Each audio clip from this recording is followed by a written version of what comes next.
Oh God, am I really gonna do this? Okay. Hi guys, it's Amber, and per popular request, today I'm going to do a Draw My Life video. Even though I literally can't draw, but I guess that's just gonna make it more entertaining. So here goes nothing. Once upon a time in a land far, far away, there was me. JK, I didn't exist yet. But once upon a time, my mom and dad did meet in a bar. Neither of them wanted to be there. They were both dragged there by their friends, and they ended up bonding over their boredom and fell in love. You know what they say, first comes love, then comes marriage, then comes my parents with a baby carriage. And Princess Me arrived August 13th, 1993 in a magical faraway land called Silver Springs, Maryland. 2 years later came my sister Alyssa, and 2 years after that came my sister Angela. My dad was quickly outnumbered by girls. He loved it. We lived in a small townhouse in Maryland for the first 5 years of my life. Then we moved to Virginia for my dad's job when I turned 5. It was basically the greatest thing a 5-year-old could ever ask for because there was practically an entire farm right in my backyard. And I could still milk a cow today if you asked. I'm not sure where I'd do that in the middle of Los Angeles, but you know, it's the thought that counts. My childhood was basically picture perfect. My dad always took us on nature hikes, and this was really where I developed my love for nature. I used to be obsessed with bugs and raised multiple caterpillars to butterflies in the house, much to my mom's dismay. I went to public school my whole life and still remember getting up extra early in the mornings with my sisters to watch TV and see when school would get canceled on a snow day.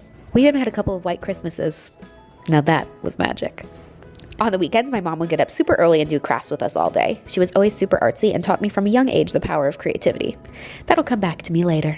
Basically, I had a dream childhood. I did gymnastics, had lots of friends. I did Girl Scouts, mostly just to eat the cookies though. And most of all, I ice skated. I actually ice skated competitively for almost 10 years. I loved it. It was so fun. This is where I kind of developed my love for performing and also my love for glitter. My outfits were amazing. And to this day, anything that glitters is still a friend of mine.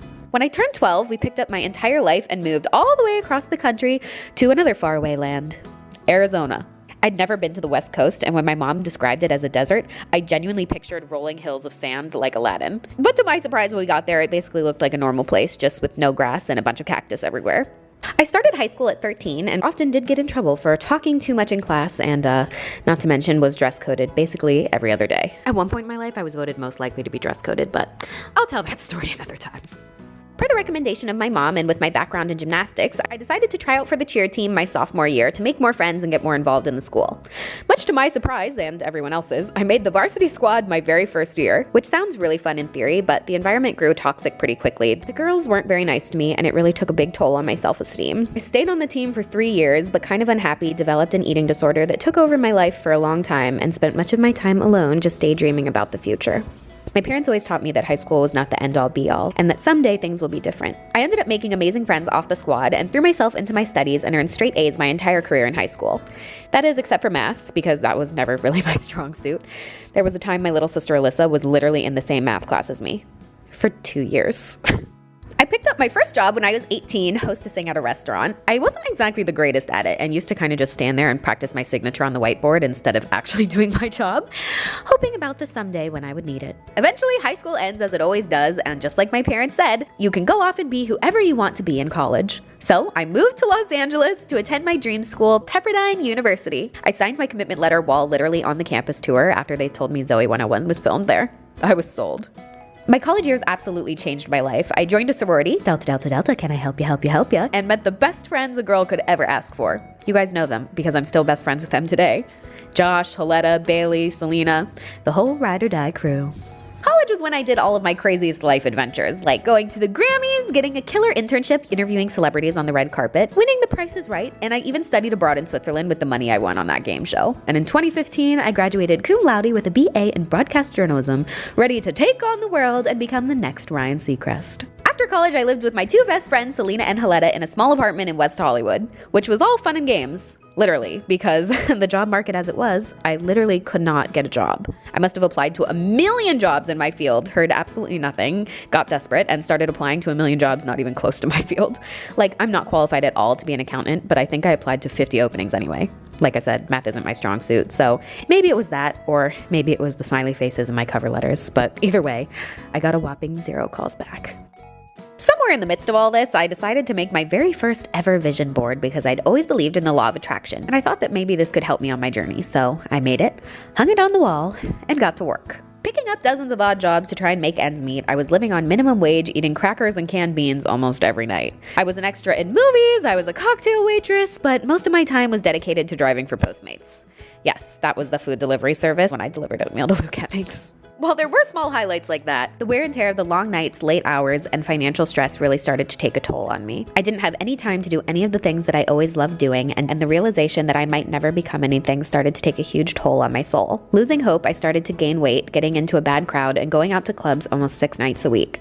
I fell into a depression, not wanting to get out of bed on most days. And as someone who has always identified with my someday, I felt like I was a failure, thinking my someday would never come. I remember my mom texting me once that my bank account had $46 in it, and all I could think of to say was, okay.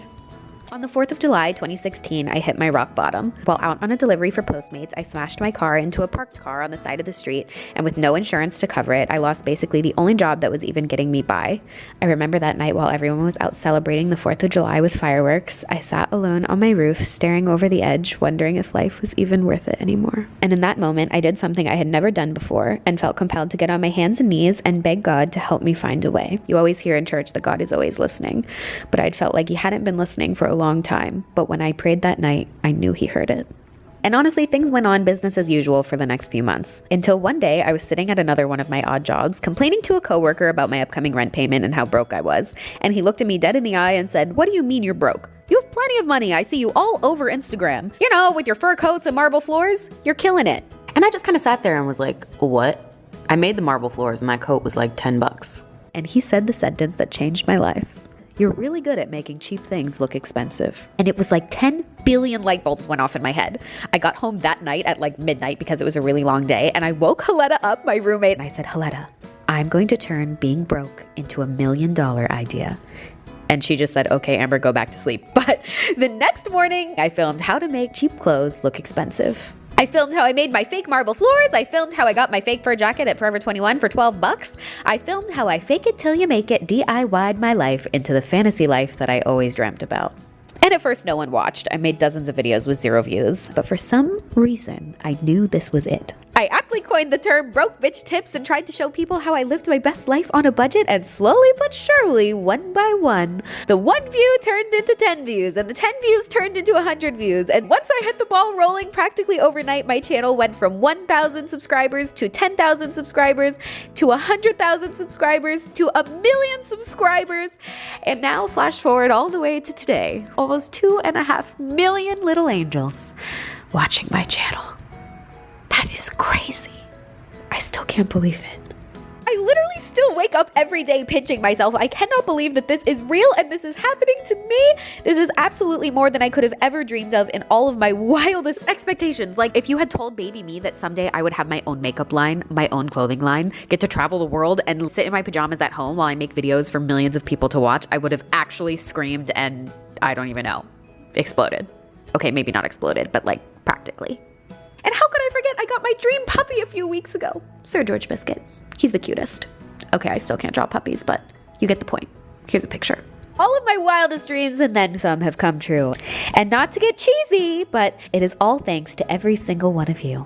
And that leads us to today, January 2019, where I'm sitting attempting to draw and tell my life story on the internet. It's kind of like Inception, isn't it? And honestly, if you get nothing else from this video, I hope you remember this. Never let life be anything less than everything you imagined it to be. As my favorite quote and infamous mood board once said, what if it doesn't come true? Ah, but what if it does? Thank you so much for my someday and for my own happy ending. And heck, this is just the beginning.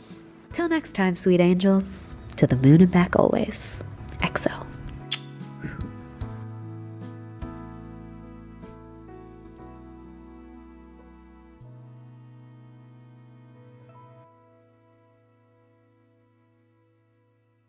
So do you guys want to see some uncut footage of me trying to draw a cow? I don't really know if I forgot what a cow looked like or what exactly was happening here, but yeah, I gave up on that one pretty quickly. I mean, I was filming this at like 2 a.m., but still, I don't understand what I thought a cow looked like, but that was not it. This was my last attempt.